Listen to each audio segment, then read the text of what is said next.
दिखा रहे हो तुम्हारे, देख लो। ये न्याल करोगे तुम ऐसे एसटीएम बन के, तो भगवान करे ना ही बने ऐसे।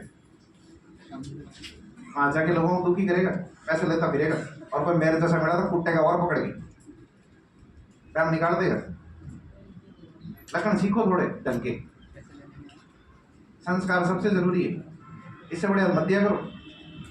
कई लक्षण करोगे तुम न्यायालय से, सारे नहीं बनेंगे। मैं तुमसे हमेशा कहता हूँ, देखो मैं कहता हूँ मेरे से बटरिंग नहीं की जाती छुट्टी, सारे नहीं पढ़ सकते और सारे नहीं बढ़ सकते। जो रेगुलर भी क्लास में आ गया ना, उसका बेड़ा पार हो जाएगा।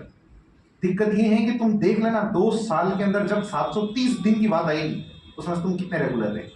पहली बात तो तुम्हारी यही गायब हो जाएगी, तुम अपने पास से वैसे ही हट जाओगे। और फिर उसके बाद जब तुम आगे चलोगे तो उसमें भी क्या हो जाएगा, मामला गड़बड़ी है तुम्हारा, कि तुम रोज आए तो तुम घर जाके पढ़े कि नहीं पढ़े, तुम घर जाके पढ़े तो तुमने रिवीजन किया कि नहीं किया, जब तुमने रिवीजन किया तो तुमने टेस्ट दिया कि नहीं दिया, जब तुमने टेस्ट दिया तो उसके बाद में तुमने उसको एनालाइज किया कि नहीं किया, अगर तुमने टेस्ट एनालिसिस किया तो उसके बाद में जो गलतियां उसको सुधारा कि नहीं सुधारा, अगर तुमने उनको सुधारा तो पेपर के अंदर अप्लाई किया कि नहीं किया, अगर पेपर में अप्लाई किया तो आंसर राइटिंग की कि नहीं की, और सुधारने के लिए और आंसर राइटिंग की कि नहीं की, अगर तुम्हारा प्री क्लियर हुआ तो उसके बाद में तुम कितने अंडरग्राउंड होकर पढ़ पाए, ये महत्व रखेगा। फिर उसके बाद तुम मेहनत करने के बाद में अगर तुम असफल हुए तो अपने अंदर सुधार करके दोबारा तुम खड़े हुए कि नहीं हुए, और अगर तुम सफल हो गए मेंस में तो इंटरव्यू में तुम्हारे लक्षण है कि नहीं है वो तुम्हें सामने बिठा के पूछेगा, और जब वो पूछेगा तो उसके अंदर वो ज्यादातर लोग क्या करेंगे, तुम्हें जान लेंगे, और वो जान लेगा